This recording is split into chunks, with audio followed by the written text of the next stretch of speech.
যারা সরকারি জমি দখল করে বেআইনিভাবে দোকান বা ব্যবসা করছেন তাদের বিরুদ্ধে নির্ধারিত উচ্ছেদ অভিযান আপাতত স্থগিত রাখা হলো।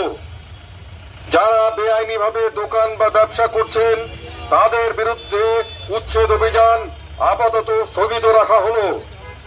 ব্যবসায়ীদের অনুরোধে সাড়া দিয়ে ব্যবসা করছেন তাদের বিরুদ্ধে নির্ধারিত উচ্ছেদ অভিযান আপাতত স্থগিত রাখা হলো।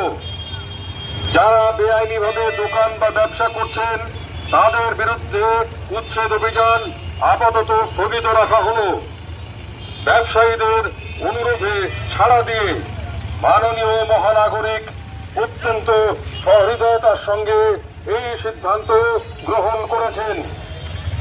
আসানসোল পৌর নিগমের সঙ্গে সর্বতোভাবে সহযোগিতা করুন। ধন্যবাদ। আসানসোল